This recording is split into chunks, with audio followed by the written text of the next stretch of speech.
Hello everyone, जय Hind. Okay master आपला course सुरू आहे. म्हणजे आपण एमपीएससी पीवायक्यूज पाहतोय.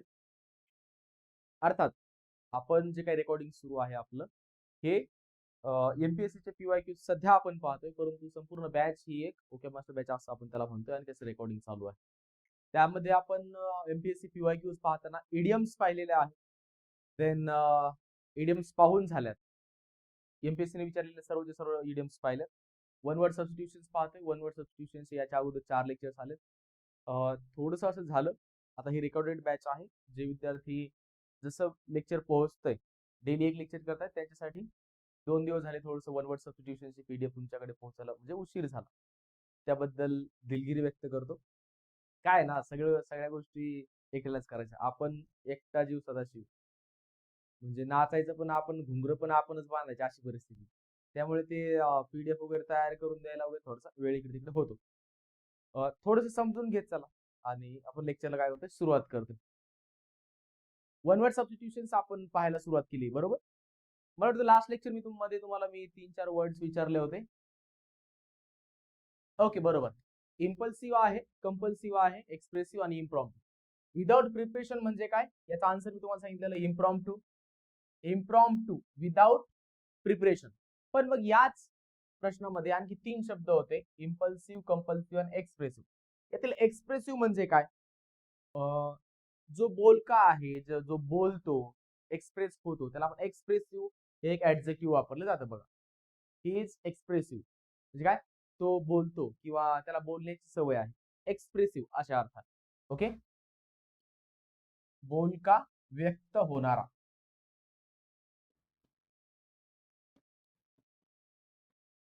ओके, नेक्स्ट काय आहे, इम्पल्सिव्ह आणि कंपल्सिव्ह. आता इम्पल्सिव्ह जो आहे, या इम्पल्सिव्हचा अर्थ आहे की तुम्ही एखाद्याशी बोलताय तर विचार करण्यापूर्वीच बोलताय, म्हणजे विचार न करता, चांगला विचार न करताच तुम्ही काय करताय, बोलताय एखादी गोष्ट. त्याला काय म्हणतो आपण, इम्पल्सिव्ह म्हणतो. इम्पल्सिव्ह म्हणजे काय, बोलणे किंवा एखादी कृती विचारपूर्वक न करणे, विचार न करता करणे.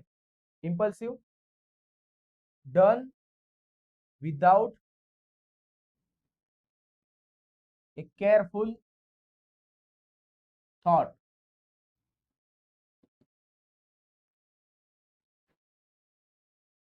THOUGHT. काळजीपूर्वक विचार करण्याच्या पूर्वीच तुम्ही काय करता, एखादी गोष्ट करता किंवा बोलता, त्याला म्हणायचं इम्पल्सिव्ह. म्हणजे विचार न करताच काय करणे, बोलणे. पुढचा आहे बघा कंपल्सिव्ह. कंपल्सिव्ह म्हणजे काय, एखादी गोष्ट करण्याची स्ट्रॉंग डिझायर असणे किंवा त्याला आपण असं म्हणू शकतो की बॅड हॅबिट असणे एखादी कृती करण्याची, बरोबर का. Having a bad habit of that one can not control. Having A bad habit that, खाली घेतोय, one can not control. Okay, हे आपलं वन वर्ड सबस्टिट्यूशनचं 5वं लेक्चर चालू आहे. सुरुवातीचे 3 लेक्चर्स मध्ये आपण भरपूर सगळे शब्द आणि एकदम डिटेल मध्ये पाहिले. आता जे शब्द रिपीट होत आहेत त्या शब्दाचं फक्त मिनिंग सांगून आपण काय करू, पुढे जाऊ. चला, आजचा हे लास्ट लेक्चर मधलाच क्वेश्चन होता, परंतु या 3 शब्द मी तुम्हाला विचारले होते. या 3 शब्दांचे आपल्यापैकी बऱ्याच जणांनी काय म्हणता येईल स्क्रीनशॉट किंवा मग आन्सर्स पाठवलेले आहेत. तुम्हाला सांगितलेलं आहे, नंबर वगैरे दिलेला आहे, त्याच्यावरती काय करायचे, पाठवायचे. आणि म्हणजे पुढच्या प्रश्नाकडे जाऊया. आता बघा, काही प्रश्न असतात, जसं आर्सेनल आहे. मग असा एखादा शब्द मी जेव्हा पीवायक्यू सगळे चाळताना मला आर्सेनल जर दिसला, तर मी काय करतो, तुमच्या सगळ्यांच्या माहितीसाठी गुगलला सर्च करून किंवा डिक्शनरी मधून त्याचा स्क्रीनशॉट घेऊन आपल्या पुणे इंग्लिश क्लबच्या टेलिग्राम चॅनलला त्याला शेअर करत असतो बघा. तर त्यामुळे तुम्हाला काय होतं, त्याचा फायदा होतो. अधूनमधून ते चेक करत चला. Okay, what is meant by Arsenal. मग आर्सेनल म्हणजे काय, a place where weapons and ammunition are stored. This is the correct answer. Arsenal काय असतं, ज्या ठिकाणी वेपन्स ठेवले. आता आर्सेनल वगैरे हे आपण याला शस्त्र भांडार म्हणूया. मराठी शब्द लिहून घ्या वाटलं तर, शस्त्र भांडार. ज्या ठिकाणी वेपन्स ठेवलेले असतात आणि अम्युनिशन ठेवलेलं असतं. अम्युनिशन म्हणजे काय, दारू गोळा, म्हणजे बुलेट्स असतील त्यामध्ये, ग्रेनेड्स असतील आणि इतर गोष्टी असतील. ओके, वेपन्स शस्त्रे, अम्युनिशन म्हणजे काय, बुलेट्स, ग्रेनेड्स, देन आणखी काय असतील आपले, बुलेट झालं, ग्रेनेड झालं, आणखी तोफा असतील वगैरे, या सगळ्या गोष्टी त्याला अम्युनिशन असं आपण म्हणतो. मग हे सगळं ठेवण्याची जी जागा असते त्याला काय म्हणतात, शस्त्र भांडार. आता आणखी बघा काय, अ पर्सन, आन्सर समजलंय का, आर्सेनल कशाला म्हणायचं, a place where weapons and ammunition are stored. Number 1 आहे a person with an evil reputation. याच्यासाठी एक शब्द आहे आपल्याकडे, नोटोरियस, NOTORIOUS. नोटोरियस म्हणजे काय, कुप्रसिद्ध. कुप्रसिद्ध म्हणजे अशी एखादी गोष्टी, अशी एखादी व्यक्ती जी बऱ्याच लोकांना माहित आहे परंतु वाईट कर्मासाठी, वाईट कृतीसाठी माहित आहे, त्याला कुप्रसिद्ध शब्द आहे. मग इंग्लिश मध्ये काय, नोटोरियस. मग त्याला फ्रेज कशा प्रकारे तयार होऊ शकते, a person with an evil reputation. वाईट मार्गाने त्यांनी काय प्रसिद्धी मिळवलेली आहे, अशा प्रकारे थोडक्यात. अ पर्सन स्पेक्युलर हॅबिट, काय एखादी विशिष्ट किंवा थोडीशी वाईट सवय वगैरे, असं याला काय अर्थ नाही तसा बघायला गेलं तर. A position for which no salary is paid. हा, या ठिकाणी एक शब्द आहे, म्हणजे आपण वन वर्ड सबस्टिट्यूशन्स पाहतोय त्या अँगलने मी तुम्हाला प्रत्येक गोष्ट क्लिअर करतोय. A position for which no salary is paid. अशा प्रकारे एखाद्या संस्थेमध्ये, एखाद्या ऑर्गनायझेशन मध्ये एखादं पद निर्माण केलेलं असतं. ते पद फक्त ऑनररी दिलेलं असतं. ऑनररी म्हणजे काय, ज्या ठिकाणी तुम्हाला एक ते मानाचं पद असतं, सन्मानाचं पद असतं, परंतु त्यासाठी तुम्हाला काही पे केलं जात नाही. Okay, a position for which no salary is paid, याला म्हणतात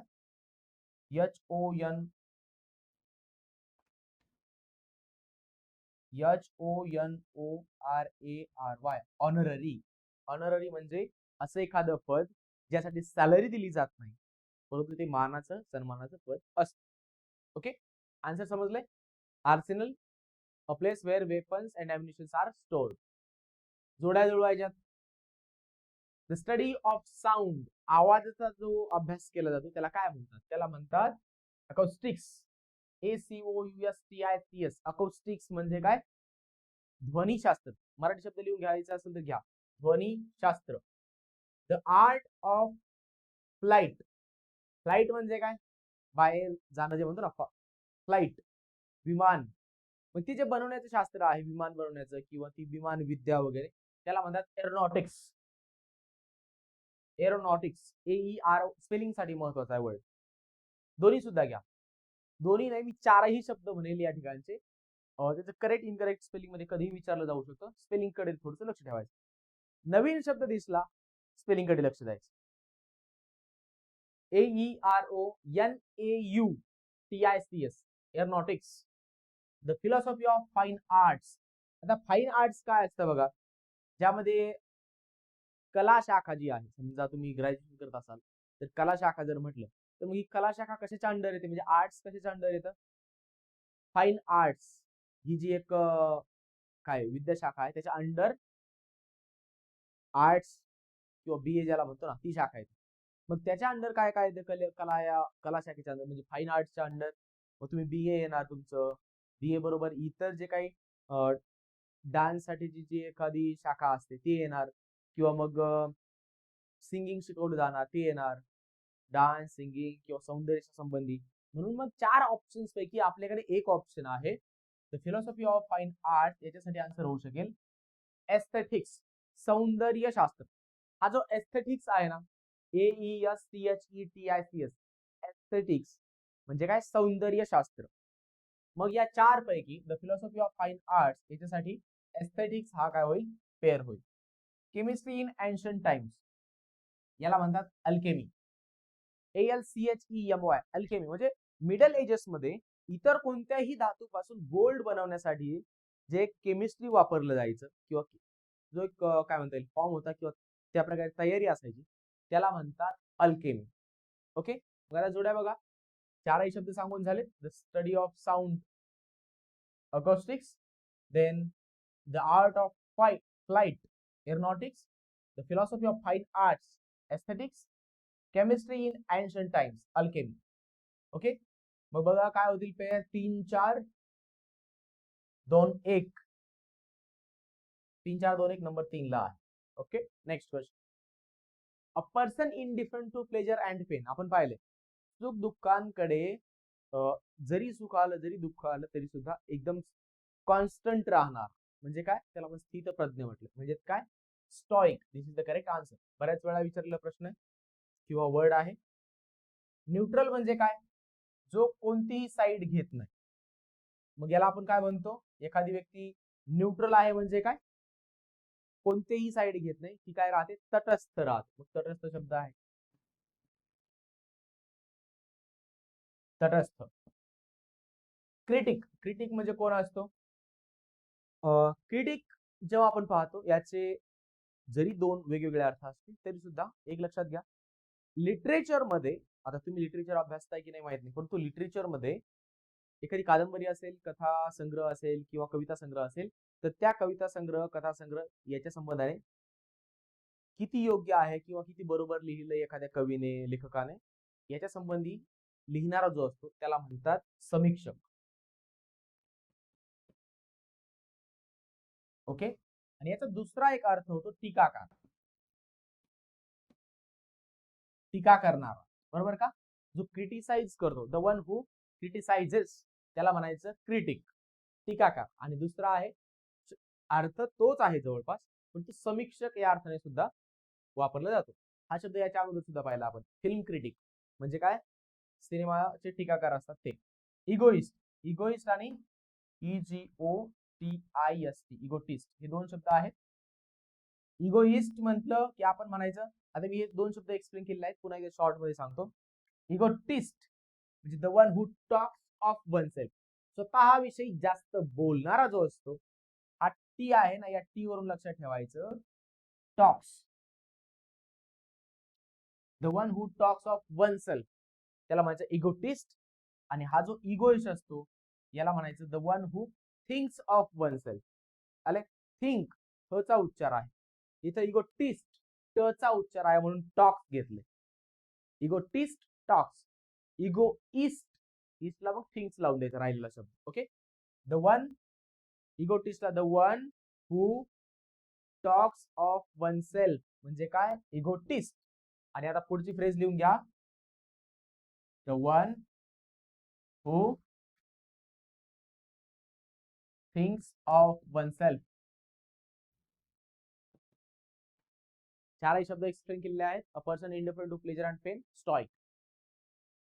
सिनॉनिम ओळखायला सांगितलाय. तसं बघायला जर गेलं असतं, चूज द सिनॉनिम, आपण हा सिनॉनिम मध्ये घेतला असता, परंतु का नाही घेतलाय, कारण इथं फ्रेज विचारलेली आहे. आता बघा कसं सांगता येईल, let me give you a fable.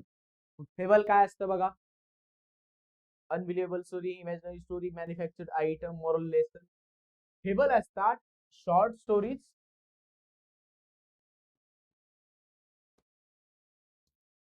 त्याच्यामध्ये जे कॅरेक्टर्स असतात ते इमॅजिनरी असतात. महत्वाचं पार्ट आहे शॉर्ट स्टोरीज. आणखी काय असतं, कॅरेक्टर्स, इमॅजिनरी कॅरेक्टर्स. आणि थर्ड पार्ट महत्वाचं काय, फेबल कशाला म्हणायचं, त्याच्यामधून मोरल सांगितलेलं असतं. ओके, काहीतरी बोध सांगितलेला असतो. मग ऑप्शन्स पैकी बघा, अनबिलिव्हेबल स्टोरी नाही, इमॅजिनरी स्टोरी आहे म्हणून हे करेक्ट आहे. पण इमॅजिनरी स्टोरी बरोबर शॉर्ट स्टोरी असते, इमॅजिनरी असते आणि मॉरल सांगितलेलं असतं. मॅन्युफॅक्चर्ड आयटम नाही. मॉरल लेसन जर म्हटलं तर फेबल होत नाही. ओके, मॉरल लेसन कोणताही असू शकतो, परंतु आपल्याला महत्वाचं आहे imaginary story. So this is the correct answer. Next question. Again थोड्या जोड्या लावूयात. शब्द माहिती आहेत तुम्हाला, able to live both on land and in water. पाणी आणि जमीन दोन्ही ठिकाणी राहू शकणारा जो असतो त्याला ऍम्फिबियन म्हणतात. AMPHI, एम्पी हा जो आहे ना, हा सांगतो बोथ. बोथ कोणकोणते, water and land. Able to live both on land and in water, जमिनीवर आणि पाण्यावर राहणारे त्याला म्हणतात ऍम्फिबियन्स. आता ग्रामरचा थोडासा पार्ट जस्ट तुमच्या लक्षात आणून देतो. हे स्वतःहून तुम्हाला व्हायला पाहिजे, तो फील यायला पाहिजे की मी ग्रामर करतोय. बघा बोथचा वापर झालाय, बोथच्या वाक्यामध्ये पुढे अँडचा वापर होतो. कंजंक्शन्स शिकले आहात का, चला पुढे जाऊ. A person who has a good knowledge and understanding, अशी एखादी व्यक्ती जिला चांगलं नॉलेज आहे, चांगली समज आहे, एवढंच त्यांनी सांगितलं. कशाची, बघा बी आहे ना, हा बी ला अपेक्षित आहे a person who has a good knowledge and understanding of arts, food, आणखी काय म्हणता येईल, आर्ट्स आणि फूड किंवा ड्रिंक्स असं सुद्धा म्हणता येईल. ड्रिंक्स म्हणजे नॉर्मल कोणत्या ठिकाणी कुठलं ताक चांगलं आहे प्यायला, कोणत्या ठिकाणी जाऊन आपण लिंबू पाणी पिऊ शकतो, कोणत्या ठिकाणी कोल्ड्रिंक्स त्या त्या भागातले जसं की कोकम वगैरे आहे चांगलं भेटतं. ड्रिंक्स म्हटलं की लगेच बसण्याचा विचार करायचा नाही. Okay. A person who has a good knowledge and understanding of arts, food, drinks असं जेव्हा म्हणता येईल तेव्हा त्याला आपण म्हणतो कनायझर. स्पेलिंग लक्षात घ्या, CONOISSEUR, connoisseur. Having opposite feeling towards. आता बघा, एक व्यक्ती आहे आणि त्या व्यक्तीच्या आयुष्यामध्ये जेव्हा दोन भावना परस्पर विरोधी आहेत, परंतु दोन भावनांची काय घेते, ती अनुभूती घेते, म्हणजे एकाच वेळी दोन भावना निर्माण होतात, तेव्हा त्याला म्हणतात ॲम्बिव्हॅलेंट. ओके. म्हणजे ते दुःखी सुद्धा असतात आणि ते आनंदी सुद्धा असतात. लवकर कळत नाही नेमकं काय करतात, काय आहेत, काय कोण होते हे लोक.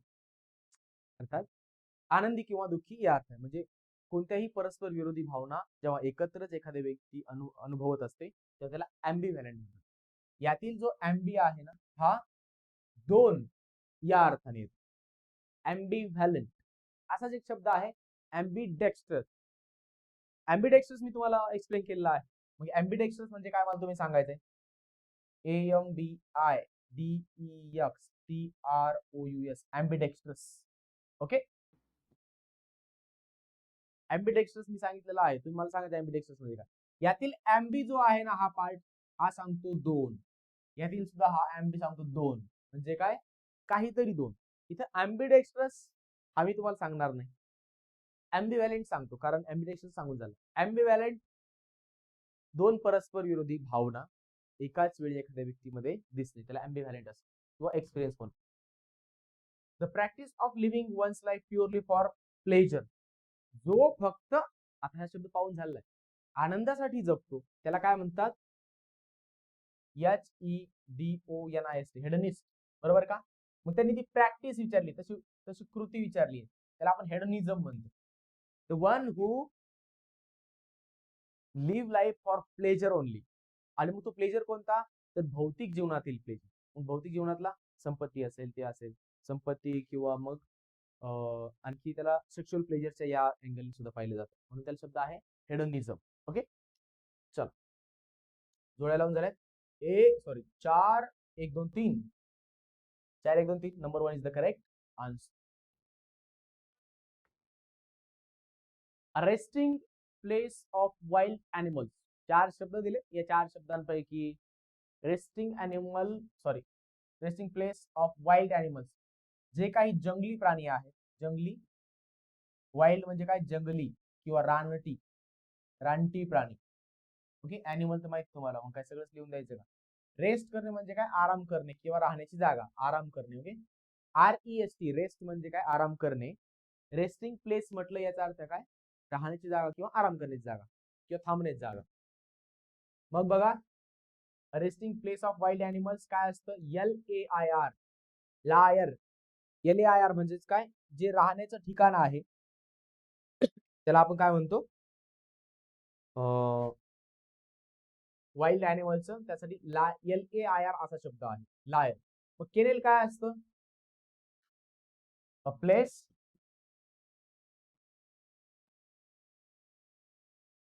Wear dogs live or stay.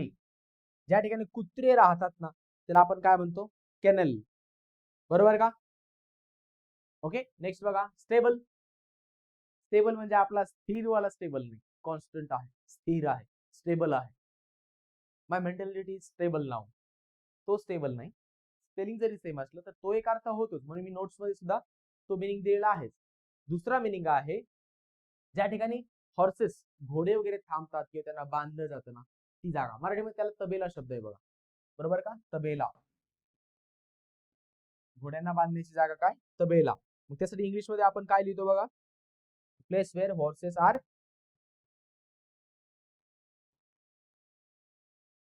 किंवा मग a place for horses, a place for horses, kennel a place for dogs, आणि sty a dirty place for कशासाठी, dogs, not dogs, sorry, for pigs.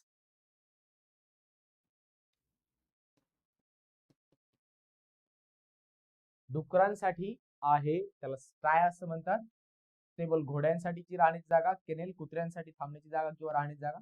LAIR लायर म्हणजे काय, रानटी जनावरांसाठी, रानटी प्राण्यांसाठीची जागा.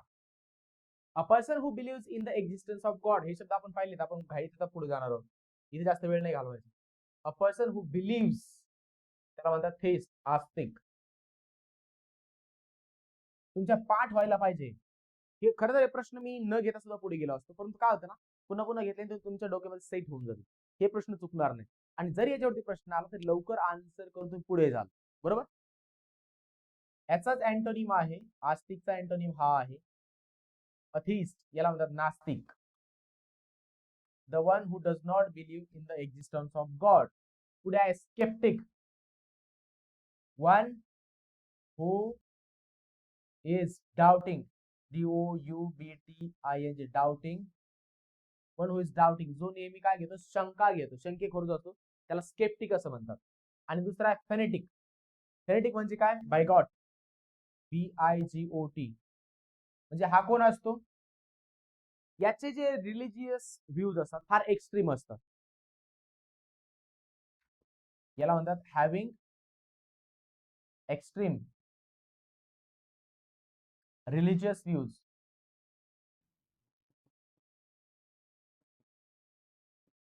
हॅव्हिंग एक्स्ट्रीम रिलिजियस व्ह्यूज, कधी कधी ते हिंसक होऊ शकतात, म्हणून त्याला फेनेटिक, त्याचं सिनोनिम आहे बायगॉट.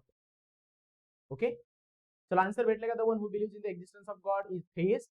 त्याचा अँटोनिम म्हणजे थेइस्ट म्हणजे आस्तिक, देवावर विश्वास ठेवणारा. देवावर विश्वास नसणारा नास्तिक, त्याला अथिस्ट म्हणतात.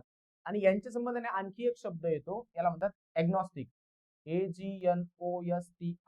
एग्नॉस्टिक म्हणजे काय, the one who is not sure of the existence of God, ज्याला देव आहे किंवा नाही माहित नाही, त्याला मराठीमध्ये म्हणतो आपण अज्ञेयवादी. चला, a place where ships are loaded and unloaded, ज्या ठिकाणी मोठमोठे शिप्स मध्ये सामान भरलं जातं, तिथून सामान उतरवलं जातं, त्याला आपण काय म्हणतो, quay. Number 2 is the correct answer. मग रिसॉर्ट काय असतात, मोठमोठे हॉटेल्स टाईप राहण्यासाठी, स्टे करण्यासाठी जी जागा असते त्याला रिसॉर्ट असं म्हणतो आपण. लोणावळ्याला जा रिसॉर्ट आहेत, अलिबागला जा चांगले चांगले रिसॉर्ट्स आहेत, बरोबर, त्याला आपण रिसॉर्ट म्हणतो. रिसॉर्ट मग हा शब्द तुम्हाला माहिती आहे. स्कलरी काय असतं, आपल्या घराच्या जवळ एक छोटीशी रूम असते आणि त्या ठिकाणी किचनचं काम करण्यासाठीची जी रूम असते त्याला स्कलरी असं म्हणतात. रिफेक्टरी काय असतं, रिफेक्टरी म्हणजे ज्या ठिकाणी जास्तीत जास्त लोकांना जेवण दिलं जातं किंवा कम्युनल मीलची जागा, place where communal meals are arranged. Communal म्हणजे जास्त लोकांसाठी ज्या ठिकाणी जेवण दिलं जातं त्याला आपण म्हणतो रिफेक्टरी, REFECTORY. सावित्रीबाई फुले पुणे विद्यापीठामध्ये जर तुम्ही गेलात तर तिथं तुम्हाला एक कोणाला विचारायचं रिफेक्टरी कुठे, म्हणजे काय, ते जेवणाचं ठिकाण आहे जिथं भरपूर लोक म्हणजे 300-400 लोक एकत्र एकाच वेळी जेवू शकतील असं ते ठिकाण आहे. ओके, 300-400 जास्त होत असेल तर 200-250 तरी पकडा, कारण मी ते पाहिलेलं आहे, मी तिथे राहिलेलो आहे, म्हणून मला तो शब्द माहिती आहे, रिफेक्टरी काय असतं. ओके, स्कलरी छोटीशी रूम ज्या ठिकाणी किचनचे कामं केली जातात, किचन म्हणजे प्लेट, जेवण वगैरे, प्लेट धुणं वगैरे केलं जातं, त्याला स्कलरी असं म्हणतात. रिसॉर्ट मी तुम्हाला सांगितलं. चलो नेक्स्ट, नलिटी, नप्शल, ओटिओज, ऑस्लर. 4 शब्द आहेत, यापैकी ओटिओज याच्या अगोदर पाहिलेला आहे, बाकीचे शब्द आपण पाहून घेऊया. एक एक शब्दापासून जाऊयात. नप्शल बघा, तुम्ही इन अ नटशेल ऐकलाय का, in A nutshell, NETNUTSHELL, nutshell. In nutshell म्हणजे काय? In brief. खरं तर ही इडियम आहे बरं का. याचा अर्थ आहे in brief, in brief, in short. In brief, in short म्हणजे थोडक्यात, शॉर्ट मध्ये सांग. Tell me it in in a nutshell. थोडक्यात सांग, शॉर्ट मध्ये सांग. आलं लक्षात? In a nutshell, in brief, in short. He nutshell आणि नपशेल थोडंसं प्रोनाउन्सिएशन सारखं थोडंसं आहे, म्हणून मी तुम्हाला लगेच हे सांगितलंय. ही साईडला कुठेतरी लिहून ठेवायचंय. आता नपशेल समजून घ्या. नपशेल म्हणजे आपण तसं जर नपशेलचं मिनिंग चेक केलं तर त्याला मॅरेज असा सिनोनिम देतात बघा. MARRIAGE, मॅरेज म्हणजे लग्न याच्या संबंधाने. मग नपशेलचं का पेअर काय होईल? Of marriage or marriage ceremony, लग्नाशी संबंधित किंवा लग्न समारंभ, त्याला नपशेल शब्द आहे. NUPTIAL. नुप्टियल नाही बरं का, नुप्टियल नाही त्याच्यातून, नपशल. नेक्स्ट बघा, नलिटी. आता तुम्ही कधी जर थोडस वाचलं असेल तर एक फ्रेज येते NULL, null and void, POID. Null and void म्हणजे काय? रद्द ठरवणे.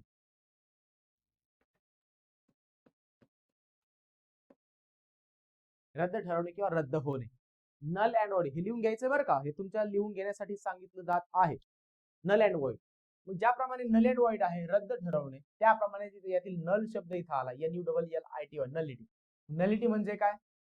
The state of being void in law, कायद्याने ते काय? रद्द ठरवणे किंवा रद्द होणे.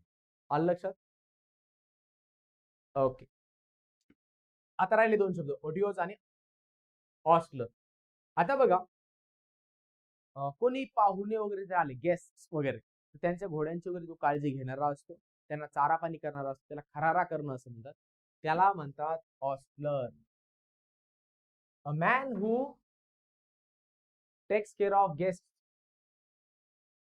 इथं अपॉस्ट्रोफी द्या, guest horses at a small hotel. चूक नाही बरं का, मॅन हू टेक्स करूयात आपण. Man who TAKES takes care of guest horses at a small hotel. एखादं हॉटेल वगैरे असेल त्या ठिकाणी घोडे जर आले किंवा थांबण्याची जागा ती जर घोडे जर आले तर घोड्यांची काळजी घेणारा जो असतो त्या ठिकाणचा, त्यांना मी सांगितल्याप्रमाणे चारा पाणी करणारा म्हणजे काय, त्याचं ती खरारा करणे वगैरे व्यवस्था करणारा, त्याला म्हणतात ऑस्लर. आणि पुढचा शब्द आहे अटिओज. अटिओज म्हणजे काय? अननेसेसरी बोलणे किंवा अननेसेसरी कल्पना मांडणे किंवा अननेसेसरी आयडियाज मांडणे, त्याला म्हणतात ऑटिओज. आलं लक्षात? आता बघा 3 4 1 2 पुढे बघा, 3 4 1 2, this is the correct answer. Otiose म्हटलं की हे अननेसेसरी जे आहे ना, हे लक्षात घ्यायचं. अननेसेसरी आयडियाज ऑर वर्ड्स, लिखाणामध्ये जरी आले तरी ऑटिओज, बोलण्यात जरी अननेसेसरी वर्ड्स आले तरी सुद्धा otiose. Next question, match the following, lapidist, snob, omnivorous, heretic. आपण एक शब्द पाहिलेला आहे हेरेसी, HERESY, हेरेसी. हेरेसी काय असते? ऑप्शन्स बघा, a person who is careful of social status, who it's everything, one who act against religion. बघा, धर्माच्या विरोधात काहीतरी बोलणं, कृती करणं, त्याला हेरसी असं म्हणतात. आलं लक्षात? धर्म किंवा पवित्र गोष्टींच्या विरोधात काहीतरी बोलणं, त्याला म्हणतात हेरसी. मग या हेरसी करणारा जो असतो त्याला हेरेटिक म्हणतात. म्हणजेच कोण? वन हु ऍक्ट्स अगेन्स्ट रिलीजन, धर्माच्या विरोधात काम करणार. ओके, काहीतरी बोलणारा, कृती करणार, त्याला म्हणतात हेरेटिक. मग आहे ओमनिवोरस, हा शब्द पाहिला. ओमनी म्हणजे काय? सर्व. OMN आहे, ओमनी कधीही आला प्रिफिक्स म्हणून त्याचा अर्थ होतो सर्व. ओरस म्हणजे काय? खाणारा. म्हणजे काहीही खाणारा जो असतो, जो व्हेज खातो, नॉन व्हेज खातो, त्याला कुठेही घेऊन जातो, नाही म्हणतच नाही, त्याला म्हणजे ओमनिवोरस. मग काय होईल? A person who it's everything, त्याला सगळं काही चालतं. पुढे आहे लेपिडिस्ट आणि स्नॉब. आता बघा, लेपिडिस्ट, स्नॉब, वन हु कट्स प्रिशियस स्टोन्स. जो लेपिडिस्ट असतो तो काय करतो? जे मौल्यवान धातू वगैरे आहे त्याच्यावरती काम करणार, म्हणजे कारागिरी करणार, त्याला लेपिडिस्ट असा शब्द आहे. Okay, the one who cuts precious stones, मौल्यवान खडे असं आपण म्हणतो ना. इकॉनॉमिक्स मध्ये मौल्यवान खडे तुम्ही वाचला असेल कुठे, नसेल वाचलं तर अभ्यास वाढवा, कारण ते कळायला पाहिजे की आपण काय इम्पोर्ट करतो, काय एक्सपोर्ट करतो, कोणाचा क्रम कितवा लागतो. ओके, त्यातील हे प्रिशियस म्हणजे मौल्यवान, स्टोन्स म्हणजे काय, खडे. स्टोन झाला, किडनी स्टोन झाला, खडा झाला, ते आहे ते स्टोन. स्टोन या शब्दाचा अर्थ फक्त. आता बघा, लेपिडिस्ट म्हणजे काय, मौल्यवान खड्यांवरती काम करणारा, कारागिरी करणारा जो त्याला लेपिडिस्ट म्हणतात. राहिला एक वर्ड स्नॉब. स्नॉब म्हणजे काय, ए पर्सन, असं घेऊया, a person who is careful of a social status, माझं समाजातील स्थान याच्या बाबतीत जास्त विचार करणारा जो असतो त्याला स्नॉब असं म्हणतात. SNOB, स्नॉब म्हणजे काय, a person who is careful of A social status, समाजातील त्याच्या सोशल स्टेटस जे आहे, त्याचं स्टेटस जे आहे त्याचा जास्त विचार करणारा जो असतो त्याला स्नॉब असं म्हणतात. मग काय होईल, ए साठी 4, नंबर 2 ला आहे बघा 4, देन 3, 2 आणि 1, 4 3 2 1, दिस इज द करेक्ट आन्सर. चारही शब्द व्यवस्थित एक्सप्लेन केलेले आहे. A person who strongly beliefs in the existence of God, बघा जो गॉड वरती गॉडच्या एक्झिस्टन्स वरती विश्वास ठेवतो, श्रद्धा ठेवतो किंवा आहे असं मानतो, त्याला थेइस्ट म्हणतात, म्हणजे आस्तिक. त्याचा अँटोनिम झाला अथिस्ट म्हणजे नास्तिक, बरोबर. आणि तिसरा जो शब्द आहे या संबंधाने तो असतो ॲग्नॉस्टिक. याचं सुद्धा मी सांगितलं तुम्हाला, the one who is not sure of the existence of God, देव आहे किंवा नाही हे माहित नाही, देवाच्या अस्तित्वाविषयी त्याला माहित नाही किंवा तो शुअर नाही, त्याला म्हणतात ॲग्नॉस्टिक. त्याला मराठीमध्ये आपण म्हणतो अज्ञेयवादी. ओके, थेइस्ट, अथिस्ट आणि ॲग्नॉस्टिक्स एक्सप्लेन केले. त्यांनी विचारलं होतं, a person who strongly believes in existence of God. आता एक शब्द आहे एक्झिस्टेन्शियलिस्ट. खरं तर फिलॉसॉफी मध्ये वापरला जाणारा शब्द आहे. याच्यामध्ये असं म्हटलं जातं की तुमचं आयुष्य जर तुम्ही जगत असाल तर ते त्याला काही अर्थ नाही तसा, ते जसं चाललंय तसं. तुमचा जगण्याचा कोर्स ऑफ ऍक्शन जी आहे किंवा तुमचं जगणं हे ठरवण्याचा पूर्ण अधिकार तुम्हाला आहे, असं सांगणारी एक थिअरी आहे. मी तुम्हाला फार शॉर्ट मध्ये सांगितलं. याचा मराठी मिनिंग आहे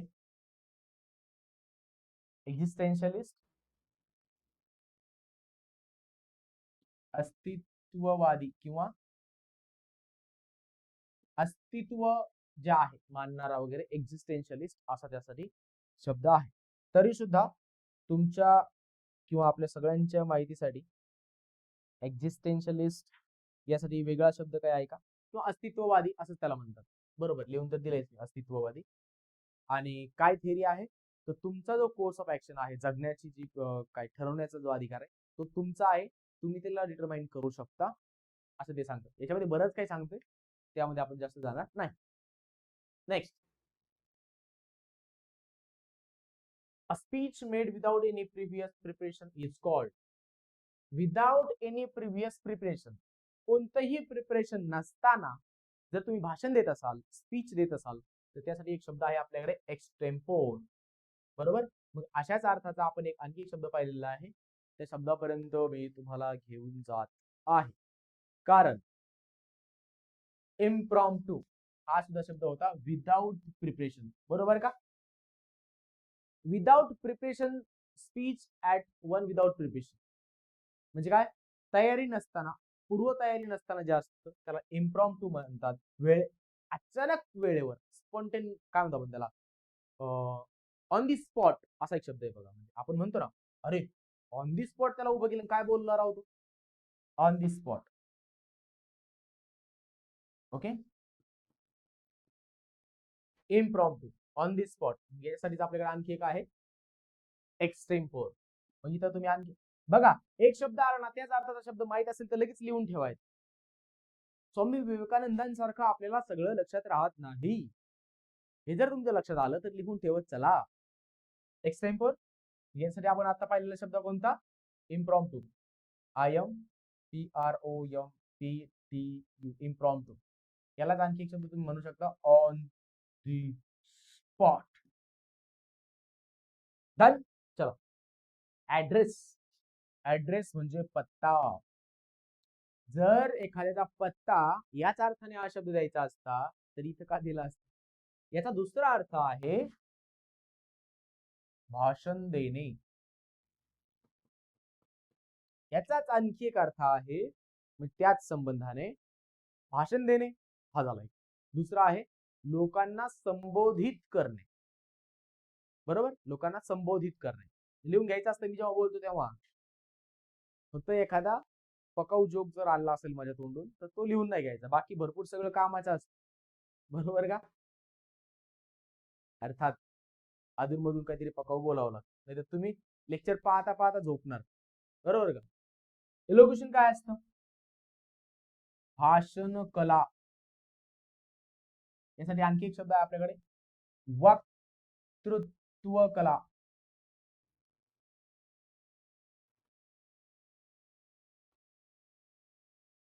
शब्द चुकला, मराठी शब्द लिहिताना माझ्याहून चुकायला नाही पाहिजे, मी त्याला करेक्ट करतो. वक्तृत्व कला. आता आला का बरोबर? यायलाच पाहिजे. इलोक्युशन, भाषण कला, वक्तृत्व कला. वक्तृत्व शैली त्याला म्हणतात इलोक्युशन. इलोक्युशन कॉम्पिटिशन्स असतात, वक्तृत्व स्पर्धा. वक्तृत्व नाही. चांगले चांगले लोक वक्तृत्व म्हणताना पाहिले मी. वक्तृत्व असतं ते, वक्तृत्व कला. ओके. लेक्चर. लेक्चरला मराठी शब्द आहे व्याख्यान. जेव्हा आपण एखादा लेक्चरर येतो आणि तो उभं राहतो आणि आपल्याला लेक्चर देतो म्हणजे काय, व्याख्यान देतो.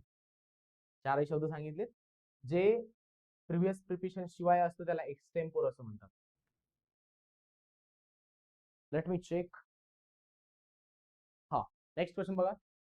समीक्षा इज होमसिक. होम म्हणजे काय? घर. होम म्हणजे काय? घर. सिक म्हणजे आजारी असणे.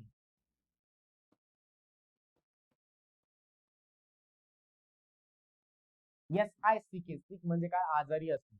याच्यावरूनच आपल्याकडे एक शब्द आहे sick leave. SICK LEAV. Leave. Leave म्हणजे रजा. सिक म्हणजे आजारी. मग आजारी असताना जी रजा मिळते त्याला सिक लिव्ह असं म्हणतात सरकारी कर्मचाऱ्यांच्या भाषेत. सरकारी कर्मचारी अधिकाऱ्यांच्या भाषेत. अधिकारी म्हणायचे नाही, आमच्यासाठी काहीतरी वेगळं आहे. एक तर या अधिकाऱ्यांची मेंटॅलिटी फार वेगळी असते. त्यांना वाटतं तेवढंच, एखादा कोणी अधिकारी असेल त्याला वाटतं मीच एकटा अधिकारी. अवघड आहे, फार अवघड आहे. डोक्यात हवा घुसली ना फार अवघड आहे. समीक्षा चांगली आहे, म्हणजे नाव चांगलं आहे. समीक्षा इज होमसिक. होम म्हणजे घर, सिक म्हणजे आजारी. मग काय ती घरी आहे ना आजारी आहे असं त्याचा अर्थ आहे का? अजिबात नाही. One who is six at home, त्यांनी दिलाय ऑप्शन, ते होत नाही. One who is sad for being away from home. जिला घरची फार आठवण येते, ज्या व्यक्तीला घरची फार आठवण येते किंवा घरापासून दूर आहे म्हणून फार वाईट वाटतं, कारण घरच्या आठवणी फार येतात किंवा घरी असण्याच्या आठवणी फार येतात, त्यामुळे दुःख होतं, त्याला होमसिक असं म्हणतात. मी जेव्हा घरापासून दूर असतो तेव्हा मलाही बऱ्याचदा होमसिक असं होतं. आणि अर्थात जर घराची ओढ वगैरे ज्याला असते, ज्या माणसाला असते, घराविषयी प्रेम असते, त्याला होमसिक फील व्हायलाच पाहिजे.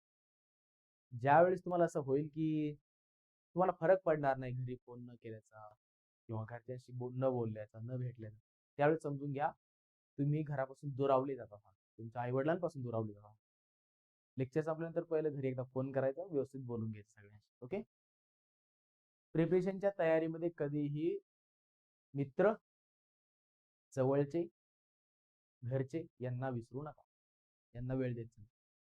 वन हु नीड्स होम, सगळ्यांनाच पाहिजे असतं घर वगैरे, तो अर्थ नाही. One who is sick home, no. One who is sad for being away from home, घरापासून दूर असल्यामुळे जो दुःखी आहे त्याला म्हणतात होमसिक. नेक्स्ट बघा. Frog is an example of an amphibian. Amphi म्हणजे काय? दोन असं सांगितले. मग एम्फिबियन हा शब्द आपण अगोदरच पाहिलाय. क्वेश्चन नंबर मला वाटतं 1 मध्येच पाहिलाय, ज्याच्या लेक्चर मधील जोड्या लावताना कुठं पाहिलाय? हा, एम्फिबियन पाहिलाय. म्हणजे जमिनीवर आणि पाण्यामध्ये दोन्ही ठिकाणी राहणारा जो प्राणी असतो त्याला एम्फिबियन असं म्हणतात. मग आता जास्त न सांगता मी काय सांगेल, ऍम्फिबियन म्हणजे काय, an animal living both on land and in water. बरोबर का? जमिनीवरती आणि पाण्यामध्ये राहणारा जो प्राणी असतो त्याला ऍम्फिबियन असं म्हणतात. पुन्हा एकदा बघा ग्रामरचा पार्ट, बोथ बोथ आल्याच्या नंतर वाक्यामध्ये पुढे काय यायला पाहिजे, अँड आलाय का, कंजंक्शन. ॲनिमल यूज इन लॅबोरेटरीमध्ये यूज करतात ते ॲनिमल्स, त्याला ॲम्फिबियन म्हणत नाहीत. And animal living on land, यासाठी एक शब्द आहे आपल्याकडे, terrestrial animals, TRESTRIAL, terrestrial animals, जे जमिनीवरती राहतात, जमिनीवरती लँडवरती राहतात असे. आजकल पाव मेरे जमी पर नहीं रहते, हे कोण ॲनिमल्स आहेत तुम्ही सांगायचं. ओके, आजचा होमवर्क तुमचा हा, आजकल पाव मेरे, लिहून घ्या, आजकल पाव मेरे जमीन पर नहीं रहते. आता बघा, जे प्राणी जमिनीवरती राहतात त्यांना म्हणतात टेरेस्ट्रियल ॲनिमल्स. जे प्राणी पाण्यामध्ये राहतात, बघा, an animal living in water, याच्यासाठी एक शब्द आहे आपल्याकडे, ॲक्वेटिक, AQUATIC, ॲक्वेटिक ॲनिमल्स. बघा बरं का, पाण्यामध्ये राहणारे ॲक्वेटिक ॲनिमल्स, जमिनीवरती राहणारे टेरेस्ट्रियल ॲनिमल्स, आणि दोन्ही ठिकाणी जे राहणारे जमीन आणि पाणी याच्यावरती राहणारे, जमिनीवरती आणि पाण्यामध्ये राहणारे, त्यांना म्हणतात amphibians. Okay, an animal living both on land and in water, जसं इथं फ्रॉग आहे, फ्रॉग ही जमिनीवरती पण राहते आणि पाण्यामध्ये सुद्धा असते, बरोबर, त्याला म्हणतात ॲम्फिबियन. चौथी कॅटेगरी आहे, आजकल पाव मेरे जमीन पर नहीं रहते, ज्यांचे पाय जमिनीवरती नसतात. हे कोण प्राणी असतात हे तुम्ही मला सांगायचंय. 7796060795 या नंबरवरती मेसेज करून हे कोणत्या प्रकारचे प्राणी आहे. ओके, एक्सप्लेन केलंय बघा सगळं. Next, complete the following sentence. Sanatorium, sanatorium म्हणजे काय, a place for the sick to recover health, अशा प्रकारचं इस्पितळ, इस्पितळ म्हणजे काय, हॉस्पिटल, ज्या ठिकाणी जे आजारी आहेत त्यांना रिकव्हर होण्यासाठी ते हॉस्पिटल असतं, त्याला म्हणतात sanatorium. A place for old people, old पीपलला राहण्यासाठी ओल्ड एज होम असतं एक, ओल्ड एज होम म्हणतो आपण त्याला. पुढे आहे अ होम फॉर ऑर्फन्स, त्याला ऑर्फनेज, ऑर्फनेज असं म्हणतात.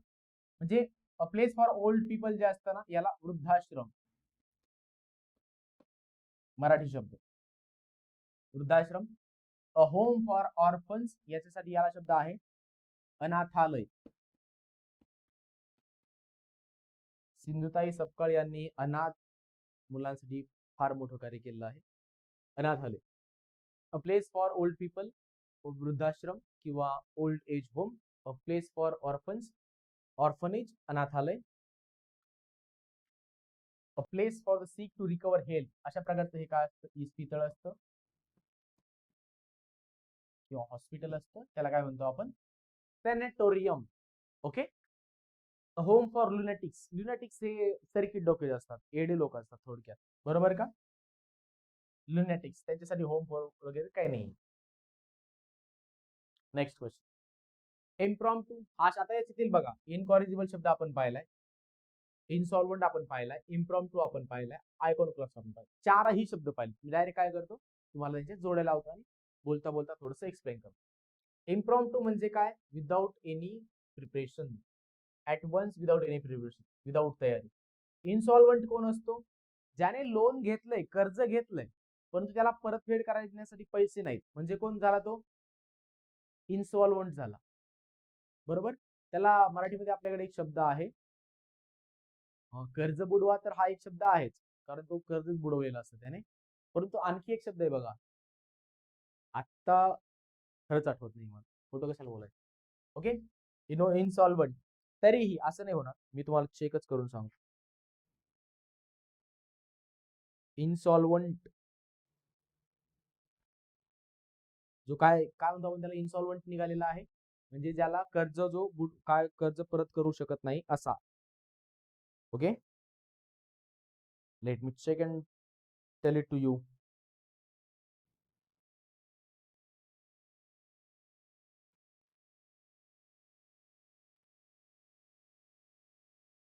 येस, दिवाळखोर इनसॉल्वंट शब्द आहे. येस, याला म्हणून आपण दिवाळखोर. आपण म्हणतो त्याचं दिवाळं निघालंय. मला या शब्दाकडे यायचं होतं. त्याचं दिवाळं निघालंय म्हणजे काय? त्याच्याकडे आता कर्ज घेतलेले कर्ज परत करण्यासाठी पैसा नाहीये, म्हणून त्याला दिवाळखोर असं म्हणतात. ओके, इनसॉल्वंट. पुढचा आहे आयकॉनोक्लास्ट. आयकॉनोक्लास्ट याचे दोन अर्थ होतात, दोन्ही पण लक्षात घ्यायचे, अगोदर सुद्धा सांगितले. एक तर आहे a person who attacks established beliefs or custom, ज्या प्रथा परंपरा आहेत त्यांच्या विरोधात जाणार, त्या नाकारणारा, त्याला म्हणतात आयकॉनोक्लास्ट. आणि दुसरा एक आहे, या शब्दाचा अर्थ मूर्तीभंजक, म्हणजे असा माणूस जो मूर्तीपूजेला विरोध करतो.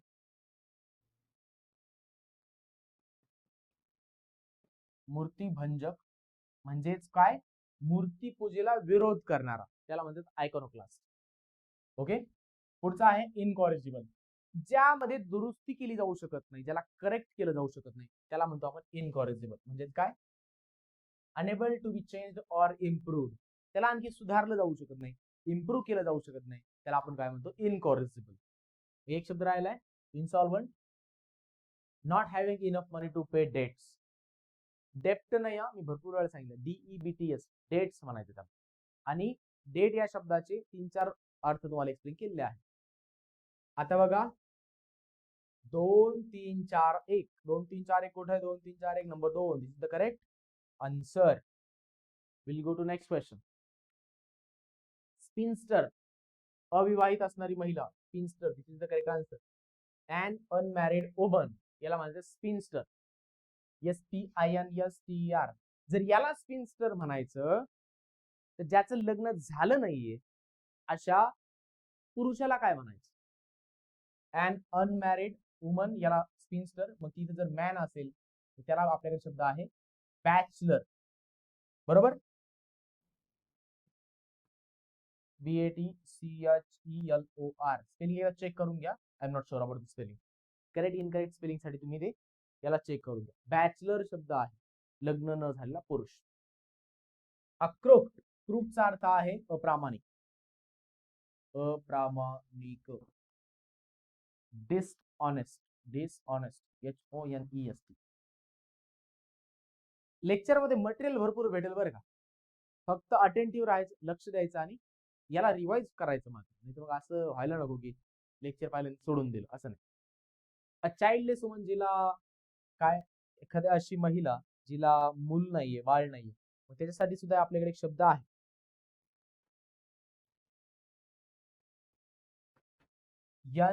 NULLI, नली, PARUS, नलिपारस. ओके, नलिपारस म्हणजे काय? अशी महिला जिला एकही बाळ झालेलं नाहीये किंवा जिला बाळ झालेलं नाही, अशी महिला चाइल्डलेस वुमन. बघा, त्यांनी सहज ऑप्शन बनवलेला होता, पण मग त्या संबंधाने जर एखादा शब्द माहित होत असेल नवीन तर तो शब्द देण्याचा काय केला? प्रयत्न केला. व्हर्जिन वुमन, याला काय असं शब्द वगैरे नाहीये, म्हणजे नाहीच आहे माझ्याकडे. ओके, चला. स्पिनस्टर मी सांगितलंय, महत्वाचं स्पिनस्टर होतं. क्रूप या शब्दाचा अर्थ सांगितलाय. चाइल्डलेस वुमन जे असते त्याच्यासाठी नलिपॅरस असा एक शब्द आहे. आणि फोर्थ ऑप्शनला काय मला असा अर्थ वाटत नाही. Next question. A person who has, इथून दिलेली बघा phrase, a person who has a good knowledge and understanding of subject such as arts and music. आपण हा शब्द पाहिलेला आहे, सुरुवातीला जोड्या जुळवताना याच लेक्चर मध्ये आलेला आहे. अशी व्यक्ती ज्याला चांगलं नॉलेज आहे आणि अंडरस्टँडिंग आहे कशाची? आर्ट्स. आणि इथे आर्ट्स अँड म्युझिक म्हटलंय फक्त, याच्याबरोबर फूड, ड्रिंक्स असं सुद्धा येऊ शकेल. मग या क्षेत्रातला जो दर्दी असतो किंवा चांगली माहिती असणारा जो शौकीन असतो त्याला काय शब्द आहे? तर त्यासाठी आपल्याकडे शब्द आहे CONNOISSEUR, कनॉयझर. स्पेलिंग साठी महत्वाचा शब्द आहे. CONNOISSEUR कॉनॉइझर. कनिंग, कनिंग म्हणजे धूर्त, धूर्त किंवा याला चाणाक्ष, धूर्त म्हणता येईल, चाणाक्ष पण म्हणता येईल. इंग्लिशमध्ये जर म्हटलं तर क्राफ्टी असा एक शब्द आहे याला. क्राफ्टी, कनिंग, क्राफ्टी आणि कोल्ह्यासारखा धूर्त. ओके, त्या अर्थाने आहे. कनिंग and crafty, these are the words synonym for, like these are synonyms of each other. Next word बघा. आता त्यांनी विचारलं होतं की a person who has a good knowledge and understanding of subjects such as arts, music, food, drinks, हे चारही शब्दाचे संबंध आहे. त्याला चांगली माहिती असते तो कोण? तो असतो कॉनायझर. त्याबरोबर कनिंग या शब्दाचं सुद्धा काय झालं मिनिंग सांगितलंय. आता आहे कंपॅशनेट. कंपॅशनेट शब्दाचा अर्थ आहे दयावान. एक जुनी मूवी आहे बघा दयावान, ज्याच्यामध्ये माधुरी दीक्षितने काम केलं आहे. कंपॅशनेट, दयावान किंवा दयाशील. पुढे आहे कॅनिबल. कॅनिबल म्हणजे जो ह्युमन फ्लेश खातो. आलं लक्षात? कॅनिबल जो ह्युमन फ्लेश खातो त्याला कॅनिबल असा शब्द आहे. The one who eats flesh of other human beings. मानवी मांस खाणारा कॅनिबल शब्द आहे. CANNIBAL. चारही शब्द एक्सप्लेन झाले, फ्रेज एक्सप्लेन झाली. Next, give a single word for one who compiles dictionary. जो डिक्शनरी बनवतो त्यासाठी लेक्झिकोग्राफर शब्द आहे आपला. The one who compiles dictionaries. Okay, lexicographer. मग कंपायलर कोण असतो? जो वेगवेगळ्या गोष्टींचा काय करतो? संग्रह करतो. त्याला संग्रह करणारा म्हणूया. ओके, संग्रह करणारा. एडिटर कोण असतो? त्याला मराठीमध्ये संपादक असं म्हणतो आपण. न्यूजपेपर असेल किंवा टेलिव्हिजनचं एखादं चॅनल असेल त्याचा एडिटर असतो. म्हणजे कोण असतो? सगळे राईट्स त्याला दिलेले असतात. बरोबर, संपादक असतो. राजीव खांडेकर माझ्या कट्ट्यावरती अशा मिशा वगैरे वाढून मी काय म्हणतो वगैरे असं नाही का लगेच एकदम असे बसलेले असतात. प्रश्न माझ्या कट्ट्यावरती बघा एखाद्या वेळेस. पत्रकारिता आहे त्यामुळे आपण त्याच्या संबंधित जास्त काय बोलू शकत नाही. तर ते एडिटर असतात. म्हणजे मिशा पाठीमागे असे चोटी बांधलेली, राईट, झिट्टू तयार केलेला. कॅलिग्राफर कोण असतो? एक शब्द आहे आपल्याकडे कॅलिग्राफी. CALLIGRAPHY. कॅलिग्राफी म्हणजे हस्ताक्षर कला. मग हस्ताक्षर कला जे आहे, जो चांगला हस्ताक्षर वगैरे काढतो त्याला कॅलिग्राफर शब्द आहे. ओके, चारही शब्द सांगितले. The one who compiles dictionaries त्याला लेक्झिकोग्राफर, वेगवेगळ्या गोष्टींचा संग्रह करणारा कंपाईल करणारा कंपायलर, न्यूजपेपर असेल किंवा न्यूज चॅनल असेल त्याचा जो असतो तो एडिटर असतो, संपादक, आणि कॅलिग्राफर म्हणजे काय? हस्ताक्षर, कॅलिग्राफी करणारा कॅलिग्राफर. गलिबल. गलिबल म्हणजेच क्रेड्युलस. CREDULOUS. क्रेड्युलस हा त्याचा सिनोनिम आहे. मग क्रेड्युलस म्हणजे काय? जो फार इझिली काय होतो ना, त्याला फसवलं जाऊ शकतं किंवा जो फार इझिली ज्याचं मन वळवलं जाऊ शकतं. आता इथे बघा, इझिली ट्रिक्ड टू बिलीव्ह, त्याचं मन लगेच वळवलं जाऊ शकतं किंवा त्याला लवकर फसवलं जाऊ शकतं. अशा प्रकारचा भोळा माणूस. भोळा माणूस, माणूस. ओमनिवोरस. ओमनी म्हणजे सर्व, ओरस म्हणजे खाणारा. अन ॲनिमल इटिंग एव्हरीथिंग, याला ओमनिवोरस म्हणायचं. वर्बॅटिम, वर्ड फॉरवर्ड, जशाच तसा, शब्दासाठी शब्द किंवा सेम कॉपी टाईप. वर्बॅटिम कोण आहे? Repeating the actual words exactly किंवा सेम वर्ड्स. ओके, पुढे आहे व्हर्बोज. व्हर्बोज म्हणजे जो पाल्हाळी बोलतो, प्रचंड शब्द वापरतो बोलताना, त्याला व्हर्बोज असं म्हणतात. युझिंग टू मेनी वर्ड्स, कामाचे थोडे बाकी जास्त. काय जोड्या तयार होतात? 4 1 2 3. दिस इज द करेक्ट आन्सर. चारही शब्द अगोदर पाहिलेले आहेत, जास्त काय त्याच्यामध्ये एक्सप्लेन करत बसलो नाहीये. तरी तुम्हाला आणखी काही वाटतंय का एक्सप्लेन करायचे? गलिबलचा क्रेड्युलस हा सिनोनिम आहे. आणि सिनोनिम म्हणजे काय? ज्याला इझिली काय केलं जाऊ शकतं, फसवलं जाऊ शकतं किंवा ज्याचं मन वळवलं जाऊ शकतं, त्याला गलिबल किंवा क्रेड्युलस असं म्हणतात. अन एक्सपिरियन्स्ड पर्सन. आता हा जो आहे ना एक्सपिरियन्स पर्सन, या ठिकाणी जे ऑप्शन्स दिले त्याच्यामध्ये मेंटॉर जो असतो ना, मेंटॉर म्हणजे काय, गुरु, बरोबर का, MENTOR, गुरु किंवा शिक्षक, शिकवणारा, त्याला मेंटॉर असं म्हणतात. मग जो एक्सपिरियन्स असतो तोच शिकवतो, बरोबर का. पण तरी सुद्धा आता या ठिकाणी आन्सर तर तेच आहे, ए, मेंटॉर. पण आणखी एक शब्द आहे आपल्याकडे, अशी जर फ्रेज आली ना, अन एक्सपिरियन्स पर्सन, तर त्यासाठी आपल्याकडे आणखी एक शब्द आहे, वेटरन, VETRAN. एखाद्या क्षेत्रातील प्रचंड अनुभव असणारा व्यक्ती, त्याला वेटरन असा शब्द आहे. ओके, ऑप्शन्स मध्ये वेटरन नाहीये, मेंटर आहे, म्हणून हेच करेक्ट आन्सर असणार आहे. पण तरी सुद्धा अन एक्सपिरियन्स पर्सन जर म्हटलं तर वेटरन हा काय होईल, शब्द होईल. पुढे बघा, ट्रस्टी. ट्रस्टी कोण असतो. आता समजा एक संस्था आहे, त्या संस्थेचं कामकाज पाहण्यासाठी एक ट्रस्ट तयार केलेली असते, बरोबर. त्या ट्रस्ट वरती जो असतो त्याला ट्रस्टी असं म्हणतात. TRUSTEE. म्हणजे ट्रस्ट म्हणजे काय, विश्वास.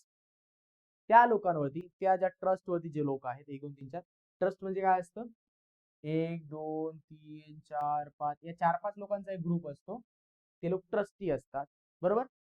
मग ते ट्रस्टी म्हणून काम पाहतात. जसं की वेगवेगळ्या शिक्षण संस्था असतात, modern education society, progressive education society, Deccan education society. या सोसायटीच्या वर त्यांचं कामकाज पाहण्यासाठी, व्यवस्थापनासाठी ट्रस्टी नेमलेले असतात. म्हणजेच कोण, हे लोक जे काय करतात, त्या इन्स्टिट्यूशनचं, ऑर्गनायझेशनचं काम पाहतात, बरोबर. त्यांना अधिकार दिलेले असतात. एन एम्प्लॉय तिथला कामगार, अ वर्कर कामगार. जस्ट दिले होते शब्द म्हणून काय केलं, एक्सप्लेन केलं. पुढे जाऊयात. ॲलिगरी म्हणजे काय. आता ही एक आपण पाहिलं होतं बघा, ॲलिगरी म्हणजे काय असते, एक स्टोरी असते. ॲलिगरी इज अ स्टोरी, ज्याच्यामध्ये मी अगोदरही सांगितलेला आहे हा शब्द एक्सप्लेन करताना, ही एक अशी स्टोरी असते याच्यामध्ये वेगवेगळे पात्र निर्माण केले असतात, जे नॉन लिव्हिंग असतात, जसं की जन्म, मृत्यू, वेगवेगळ्या ज्या आयडियाज म्हणून आपण ज्याला पाहतो ना, त्यानंच पात्र बनवलेलं असतं किंवा कॅरेक्टर्स बनवले असतात. आता इथे दिलेलं बघा, an animal story with moral. ही हे नाही आहे allegory. Story of detached incident, no. A story with a moral, कोणती पण स्टोरी असू शकेल मॉरल वाली. Story in which the characters represent moral or spiritual ideas. Moral किंवा स्पिरिच्युअल आयडिया ज्या आहेत त्यांना घेऊन ते कॅरेक्टर्स असतात आणि ती स्टोरी असते, त्याला आपण म्हणतो ॲलिगरी. ALLEGORY. पॉलिटिकल सायन्स अभ्यासताना मी एक, म्हणजे माझा ऑप्शनल होता UPSC ला पॉलिटिकल सायन्स, त्यानंतर लिटरेचरचा अभ्यास केला. ॲलिगरी ऑफ केव्ह अशा प्रकारे प्लेटोने एक कॉन्सेप्ट मांडलेली आहे, ॲलिगरी ऑफ केव्ह. युट्यूबला सर्च करा, थोडंसं समजून घेण्याचा प्रयत्न करा, फार इंटरेस्टिंग आहे. जर समजलं तर ठीक, नाही समजलं मला कॉल करा, आपण त्याच्यावरती थोडंसं बोलूयात. ॲलिगरी ऑफ केव्ह हे झालं अदर, म्हणजे अभ्यासाचा भाग नाही येतो तरी सुद्धा.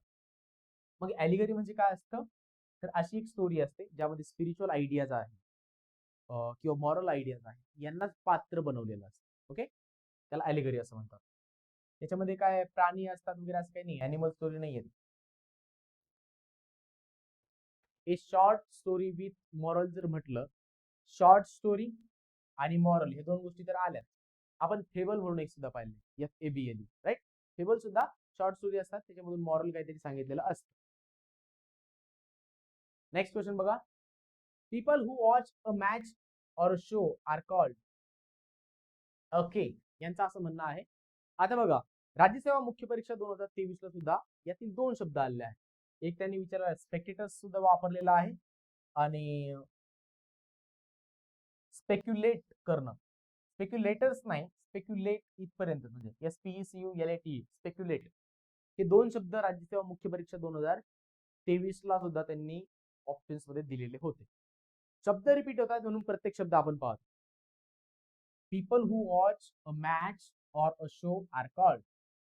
जे लोक मॅच पाहायला आलेले असतात किंवा एखादा शो पाहायला आलेले असतात त्यांना आपण काय म्हणतो, श्रोते. मराठीमध्ये शब्द श्रोते. तुम्ही रेडिओ ऐकला कधी. श्रोते हो, नमस्कार. सकाळचे 9:50 झाले आहे. पुढील उद्घोषणा काही क्षणात.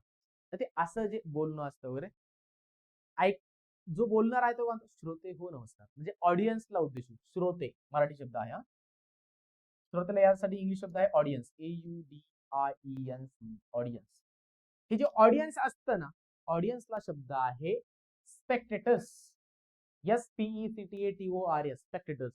मग त्यांनी म्हटलंय जे मॅच पाहणारे आहेत किंवा शो पाहणारे आहेत त्यांना काय म्हणायचं? त्यांना म्हणायचं स्पेक्टेटर्स. SPECTATORS. आता अमेरिकन पार्लमेंट जे आहे त्याचे दोन हाऊसेस आहेत, एक आहे काँग्रेस, एक आहे सिनेट. जे सिनेटचे मेंबर्स आहेत त्याला सिनेटर्स असं म्हणतात. आले का लक्षात? सिनेट एक जे सभागृह आहे त्याचे जे मेंबर्स आहेत त्याला सिनेटर्स असं म्हणतात. राहिले दोन शब्द, स्पेक्टेकल्स. स्पेक्टेकल्स म्हणजे काय? ग्लासेस. GLASSES, glasses. ग्लासेस म्हणजे चष्मा. प्यायला बसायचा ग्लास नाही, चहा प्यायचा वगैरे कुठला या तो ग्लास नाही. स्पेक्टेकल्स म्हणजे काय? Glasses, sunglasses. किंवा आता स्पेक्टेकल्स हा शब्द आहे तो वापरताना सुद्धा असाच वापरायचा बरं का, स्पेक्टेकल्स. स्पेक्टेकल नाही, स्पेक्टेकल्स, कारण त्याला दोन पार्ट्स असतात. त्याला ग्लासेस असा सुद्धा शब्द आहे, ग्लासेस किंवा सनग्लासेस. आता पुढचा शब्द आहे स्पेक्युलेटर्स. स्पेक्युलेट करणं म्हणजे काय? अंदाज लावणे, तर्क लावणे, बरोबर. स्पेक्युलेटर्स म्हणजे कोण? अंदाज लावणारे किंवा तर्क लावणारे. आता हे मी तुम्हाला इन जनरल सांगितलं, परंतु ही जे स्टॉक मार्केट वगैरे आहे त्याच्यामध्ये सुद्धा स्पेक्युलेटर्स असतात. ती एक टर्म आहे. ओके, काहीतरी भाष्य करणारे की इथपर्यंत जाऊ शकेल एखादा, काय असेल, एखाद्या त्याचे कंपनी वगैरेचे शेअर्स वगैरे असतील ते तसा स्पेक्युलेट करणारे, त्याला स्पेक्युलेटर शब्द आहे. चारही शब्द सांगितले. Next question. A person who is 100 or more years old. जो 100 किंवा 100 पेक्षा जास्त वर्षांचा आहे तो कोण? सेंचुरी केली ना त्याने, म्हणून तो कोण झाला? सेंचुरियन. पण नाही, त्याला सेंचुरियन शब्द नाही, त्यासाठी शब्द आहे सेंटेनेरियन. CENTENARIAN, सेंटेनेरियन. मग हा ऑक्टेजनेरियन कोण असतो? 80 पासून 89 पर्यंत ज्यांचं एज आहे त्यांना ऑक्टाजेनेरियन असं म्हणतात. मग तुम्ही लगेच चेक करून घ्यायचं, 21 ते 30 वाल्यांना काय म्हणायचं? 31 ते 39, सॉरी 30 ते 39 पर्यंत काय म्हणायचं? 40 ते 49 पर्यंत वाल्यांना काय म्हणायचं? शब्द तर लिहून घेऊ शकतो ना. ऑक्टोजेनेरियन 80 to 89 पर्यंत ज्यांचं एज आहे त्यांना ऑक्टोजेनेरियन. सेंटेनेरियन 100 वर्ष किंवा त्यापेक्षा जास्त आयुष्य त्याला सेंटेनेरियन. मग सेंचुरियन हा शब्द दोन ठिकाणी आला बघा, CENTURIAN, CENTURION. दोन्ही ठिकाणी सेम स्पेलिंग असायला पाहिजे, वेगवेगळं स्पेलिंग आहे बघा. आता जो सेंचुरियन आहे, let me tell you the exact word.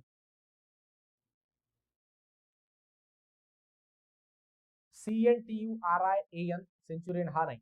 हा जो सेंचुरियन आहे ना, CENTURION, एक आहे म्हणजे रोमन, जे एन्शियंट रोमन होतं त्यावेळेस तेथील सैन्य जे आहे, आपल्याकडे कसं बघा, तुम्हाला जर इंडियन आर्मी, नेव्ही, एअरफोर्स यांचं जर हे माहित असेल, स्ट्रक्चर माहित असेल, तर त्यामध्ये एक असतं बघा सेक्शन, SECTION, सेक्शन. जो 10 लोकांचा ग्रुप असतो ना त्याला सेक्शन असं म्हणतो. त्यानंतर 3 सेक्शन्स मिळून, म्हणजे असे 10 लोकांचे 3 सेक्शन्स जर मिळाले तर किती लोक होतात? 30. यांना म्हणतो आपण प्लाटून. आणि असे 3 प्लाटून जर मिळवले तर एक बनते बटालियन. ओके, मग बटालियनच्या नंतर काय होतं? ब्रिगेड. ब्रिगेडच्या नंतर काय होतं? ब्रिगेड. ब्रिगेडच्या नंतर नाही माहित, मी विसरलो, एनसीसी मध्ये अभ्यास केला होता. परंतु section, platoon, okay sorry I forgot. एक असतो सेक्शन, सेक्शनच्या नंतर असतं प्लाटून, प्लाटूनच्या नंतर कम्स कंपनी, COMPANY. आणि 3 कंपनीचं मिळून बनते एक बटालियन. मग हे जे आहे ना सेक्शन 10 लोकांचा, मग 3 सेक्शनचं एक प्लाटून, 3 प्लाटूनची एक कंपनी, 3 कंपनीचं एक बटालियन, 3 किंवा 4 कंपनीज होतात नंतर एक बटालियन. बटालियनच्या नंतर असते ब्रिगेड. ब्रिगेडच्या नंतर जर काय असतं तर नेक्स्ट लेक्चर मध्ये मी याच्यावरती तुम्हाला सांगतो. तुमचं लक्ष फक्त असलं पाहिजे की असं काहीतरी चर्चा चालू होती. आता बघा, सेंचुरियन एक शब्द आहे. एन्शंट रोमन एम्पायर मध्ये 100 सैन्य जे आहे, 100 सैन्य, या 100 सैन्याला लीड करणारा जो असायचा त्यासाठी शब्द होता सेंचुरियन. परंतु स्पेलिंग मी सांगतो की फर्स्ट आहे की सेकंड, एकदा एक्झॅक्ट तुमचं चुकू नये आणि माझ्याकडून चुकीचं सांगितलं जाऊ नये म्हणून. Commander of a century in an ancient Roman army. बरोबर, एन्शंट रोमन आर्मी मध्ये जो कमांडर होता 100 एवढ्या सैन्याचा जो कमांडर असायचा त्याच्यासाठी त्याचं स्पेलिंग आहे, ते स्पेलिंग आहे CENTURION, सेंचुरियन. CENTURION, RIAN नाही हा वर्ड तुम्ही घेऊच नका याच्यामध्ये. CENTURION जो नंबर 4 चा आहे त्याचा अर्थ आहे एन्शंट रोमन साम्राज्यामध्ये, रोमन आर्मी मध्ये जो लीडर होता किंवा कमांडर असायचा त्यांचा 100 सैन्याला किंवा जवानांना लीड करणारा त्याला सेंचुरियन. CENTURION असा शब्द आहे. 3 शब्द व्यवस्थित एक्सप्लेन केले. 100 वर्षांपेक्षा जास्त जर असेल तर centenarian. Next question, single word for a school for infants and young children. लहान लहान मुलं आहेत फारच. आणि यंग चिल्ड्रन म्हणजे काय? यंग म्हणजे लगेच तरुण अर्थ नाही बरं का, यंग म्हणजे एकदमच लहान अशा अर्थाने. जे यंग चिल्ड्रन आहेत त्यांच्यासाठी जी स्कूल असते त्याला नर्सरी असं आपण म्हणतो. बरोबर का? मग आता इन्फंटाईल म्हणजे काय? जे लहान लहान मुलं असतात त्यांना इन्फंटाईल असा शब्द आहे. हे चारही शब्द एकदा समजून घ्या. इन्फंटाईल एकदमच लहान मुलांसारखा किंवा मग त्याला चाइल्डिश एकदमच लहान मुलांप्रमाणे असं म्हणतात. Okay, CHILDISH childish. आणि आणखी एक शब्द आहे चाइल्ड लाईक. दोन शब्दांचा अर्थ लगेच समजून घ्या. चाइल्डिश हा निगेटिव्ह सेन्स आहे, चाइल्ड लाईक हा पॉझिटिव्ह सेन्स आहे. कसा? काय चाइल्डिश बोलतो यार तू, म्हणजे काय काय बालिश बोलतो, काय बालिश काहीतरी वक्तव्य केलं त्याला चाइल्डिश म्हणायचं, लहान पोराचं. आणि चाइल्ड लाईक म्हणजे काय? मला आजही म्हणजे त्या ज्या गोष्टी आहेत ना त्या अनुभवायचा वाटतात, खेळावंसं वाटतं. चाइल्ड लाईक मला ग्राउंडवरती जाऊन जसं आम्ही लहानपणी क्रिकेट खेळायचो तसं खेळावंसं वाटतं असं जेव्हा 40 वर्षाचा एखादा माणूस म्हणतो तेव्हा ते चाइल्ड लाईक झालं, म्हणजे पॉझिटिव्ह सेन्समध्ये, म्हणजे तशा प्रकारे आयुष्य जगायचं. ते चाइल्डिश म्हणजे निगेटिव्ह सेन्स आहे त्याला, बालिश या अर्थाने. इन्फर्मरी आहे. इन्फर्मरी म्हणजे काय? अगेन आपण ज्या प्रकारे एक शब्द पाहिला होता, मी त्या शब्दाकडे तुम्हाला घेऊन जातोय.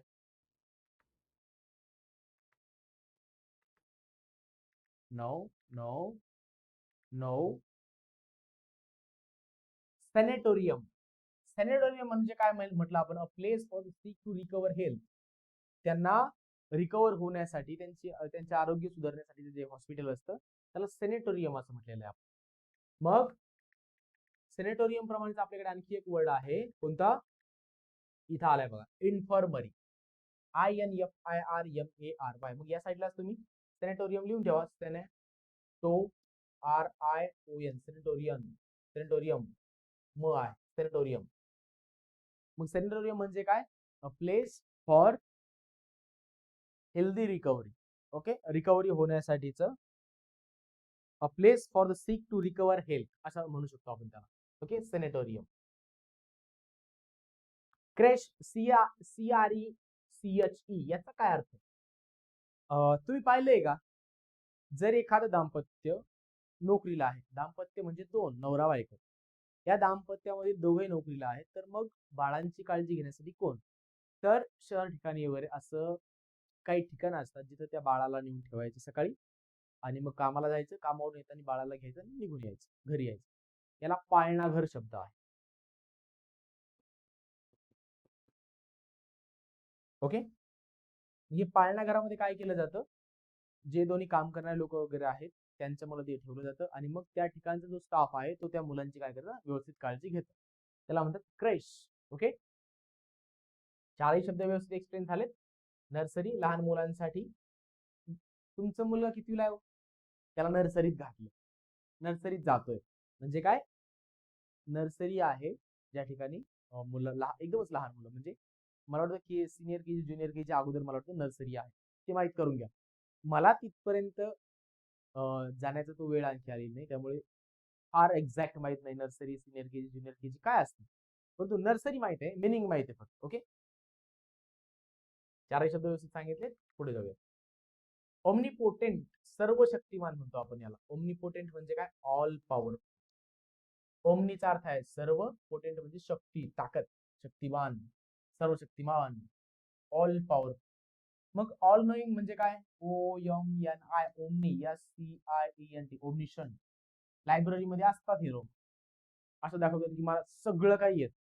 मग चला डिस्कशनला बसू, की भले 4-5 मित्रमैत्रिणींना घ्यायचं आणि डिस्कशनला बसा. ऑल नोईंग, ओमनिशन, बरोबर. म्हणजे हे चांगलं आहे खरं तर, ते कळायला पाहिजे की काय चांगलं आहे आणि काय चुकीचं आहे, कुठं टाइमपास होतोय आणि अभ्यास कुठं होतोय. एव्हरलास्टिंग, एव्हरलास्टिंग म्हणजे अखंड. यापेक्षा आणखी चांगला शब्द आहे चिरकाल टिकणारा, चिरंतन, चिरकाल टिकणारा. ओके, इंग्लिश शब्द जर म्हटले याचे सिनॉनिम्स वगैरे काय होतील एव्हरलास्टिंगचे, तर परपेच्युअल, परपेच्युअल म्हणा, परमनंट म्हणा, परपेच्युअल, परमनंट, एव्हरलास्टिंग. आणखी काय म्हणता येईल जे प्रचंड कालावधीसाठी टिकतं? प्लास्टिक, प्लास्टिक नाही शब्द होणार नाही, तो मुळशी पॅटर्न मध्ये आहे बघा. या पृथ्वीवर फक्त एकच गोष्ट टिकते आणि ती म्हणजे प्लास्टिक. मग तू त्यातला लीड रोल करणारा ओम भूतकर म्हणतो मग मला प्लास्टिक समजा. तर ती चिरंतन टिकणारं काय असतं त्याला परपेच्युअल, परमनंट, एव्हरलास्टिंग हे शब्द आहे. आणखी जर एखादा शब्द राहिला असेल तर मी तुम्हाला लगेच सांगतो. एटर्नल एक शब्द आहे, ETERNAL, एटर्नल. मग लगेच लक्षात ठेवा सगळं, एव्हरलास्टिंग, परपेच्युअल, परमनंट, एटर्नल हे 3 आणि एव्हरलास्टिंग शब्द 4. ऑल पॉवरफुल मी तुम्हाला सांगितलंय. ऑल पॉवरफुल म्हणजे ओमनिपोटेंट, ऑल नोईंग म्हणजे ओमनिशन, मर्सीफुल म्हणजे कंपॅशनेट, COMPASSIONATE, कंपॅशनेट, दयावान, दयाशील, जो तशा प्रकारचा आहे, फार दयावान आहे, त्याला मर्सीफुल किंवा कंपॅशनेट असं म्हणतात. पुढे जाऊयात. वन वर्ड फॉर इमिग्रंट म्हणजे one word immigrant means, sorry, the word immigrant means, immigrant मी सांगितलंय इनकमिंग वाला. इनकमिंग म्हणजेच काय? इम्पोर्ट वाला, म्हणजे काय? येणारा. The one who lives foreign country and comes, no. The one who lives his country, no. The one who comes to foreign land to settle here. Comes जिथे येईल ना तिथे म्हणायचं आय वाला वापरायचा, कम्स, येणे वाला, IMMIGRANT, इमिग्रंट. जाणारा जो असतो ना त्यासाठी स्पेलिंग असतं EMIGRANT, इमिग्रंट. ओके, पुढचे बघा. The person who acts against his own country, याच्यासाठी शब्द आहे ट्रेटर, TRAITOR, ट्रेटर. देशद्रोही म्हणा, राष्ट्रद्रोही म्हणा, अलीकडे फार गाजलेला शब्द आहे हा ट्रेटर वगैरे. राष्ट्रद्रोही, देशद्रोही. Okay, the person who acts against his own country, the one who loves his country, याला देशभक्त म्हणा, पॅट्रियट, PATRIOT, पॅट्रियट, बरोबर.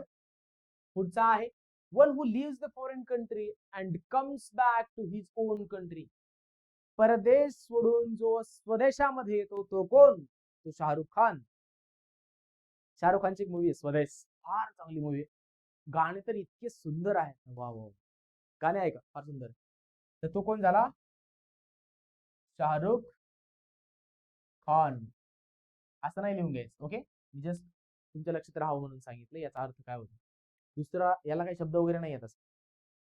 दुसरा देश सोडून स्वतःच्या देशामध्ये येणारा कोण असं त्यांनी म्हटलंय. तर ते शाहरुख खान अमेरिका वगैरे, नासा वगैरे सोडून स्वदेशात आला होता, म्हणून मूवीचं नाव स्वदेश, राईट. फार चांगली मूवी आहे.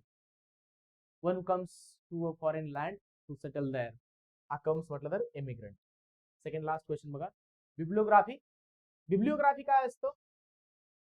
एखादं पुस्तक बनवलं आहे, रिसर्च केला आहे. आता मी PhD स्टुडंट आहे, मी रिसर्च करतो किंवा मी रिसर्च स्कॉलर आहे, तर मला माहिती आहे एखादं जर आपल्याला रिव्ह्यू करायचं असेल, बुक रिव्ह्यू असेल किंवा एखादं रिसर्च पेपर लिहायचा असेल, तर हे सगळं लिहिताना मी कोणकोणते सोर्सेस वापरले, कोणकोणते बुक्स वापरले, त्यांची एक लिस्ट द्यायची असते. 1, 2, 3, 4. मग त्यामध्ये लेखकाचं नाव सांगायचं असतं, पब्लिशरचं नाव सांगायचं असतं, कधी पब्लिश झालं ते सांगायचं असतं. त्याला म्हणतात बिब्लिओग्राफी. मग बघा, list of books and writings of one author. एखाद्या ऑथरने जर तसं तयार केलं असेल, एखादं बुक लिहिलं असेल, ते बुक तयार करताना कोणकोणत्या पुस्तकांचा वापर झाला त्याला म्हणतात, त्याला काय म्हणतो, बिब्लिओग्राफी असं म्हणतो. Okay. Characters from the Bible असं काही नाही, बायबल संबंधी नाही bibliography. Knowledge of the Bible असं काहीच नाही. ओके. तीनही ऑप्शन त्यांनी बनवलेले आहे. बिब्लिओग्राफी समजला. ज्याला पुस्तकांची आवड असते त्याला काय म्हणायचं? The one who likes books, the one who love books, तुम्ही सांगायचं. Next question. याच्या संबंधाने शब्द आहे म्हणून मला वाटलं होतं लगेच सांगावं, परंतु मग मीच सांगून काय करणार? तुम्ही काही लक्षात आणायचं की नाही, आठवायचं की नाही, रिव्हिजन्स करायचं. Next question. The language use by the poet was archaic. पोएटने यूज केली, पोएट म्हणजे कवी, पोएटने यूज केलेली जी लँग्वेज, लँग्वेज म्हणजे भाषा, माइंड युअर लँग्वेज, भाषा जपून वापर असं आपण म्हणतो ना. आर्केक शब्द वापरला, ARCHAIC, आर्केक. आर्केक, आर्केक म्हणजे काय? जुना. फारच खराब दिसत. जुना, पुरातन. मग याच्यासाठी आपल्याकडे काही इंग्लिश शब्द आहेत. कोणकोणते? ANCIENT, ancient. एन्शंट म्हणजे आर्केक, जुना, प्राचीन. ओके. एन्शंट. आणखी काय काय? एक शब्द झाला एन्शंट. आणखी कोणता शब्द आहे बरं, कोणाला आठवतोय का? कुणी आठवून काय मलाच सांगावं लागणार आहे ना. अँटिक्वेटेड, ANTIQUATED, अँटिक्वेटेड. अँटिक्वेटेड म्हणजे जुना, प्राचीन, पुरातन, किंवा मग आणखी तिन्ही शब्द सांगितले. एन्शंट, अँटिक्वेटेड, एन्शंट आणि आर्केक. ARCHAIC. आर्केक शब्द जनरली माहित नसतो कोणाला, एन्शंट माहिती असतो, अँटिक्वेटेड पण माहित असण्याची कमी शक्यता आहे. तीनही शब्द लक्षात असू द्या. त्याने आर्केकचा मिनिंग विचारला. With an arc, no. Ornamental, artistic, marked by an earlier period. मग अर्लियर पिरियड म्हणजे काय? प्रिमिटिव्ह पण आपण त्याला म्हणतो. प्रिमिटिव्ह सोसायटीज, एकदमच ज्या प्रकारे इव्होल्युशन झालं त्याच्या सुरुवातीच्या काळातील जी सोसायटी त्याला प्रिमिटिव्ह सोसायटी म्हणतो आपण, बरोबर का? अर्लियर पिरियड म्हणतो. मग अगोदरच्या प्रकारची भाषा वापरली, अगोदरच्या काळात वापरली जाणारी भाषा म्हणजे काय? Archaic language. लक्षात आलंय? Primitive language. आर्टिस्टिक म्हणजे काय? थोडंसं कलेच्या अंगाने, कलेशी संबंधित. ऑर्नामेंटल, सौंदर्याशी संबंधित. ओके. आणि हे तर काय ऑप्शन त्यांनी असाच बनवलेला आहे. समजलं व्यवस्थित? मला वाटतं. Okay. Yes, this was the last question. या लेक्चरमध्ये आपण इथे थांबतोय. पुन्हा एकदा PDF थोडीशी 2 दिवस, नॉट फारच लेट नाही, 2 दिवस उशिरा भेटली त्याबद्दल पुन्हा एकदा सॉरी, क्षमस्व. दिलगीर आहोत, दिलगिरी व्यक्त करतो. आणि वन वर्ड सबस्टिट्यूशन्स पाहत राहूयात. नेक्स्ट लेक्चरमध्ये लवकरच भेटू. तोपर्यंत जय हिंद.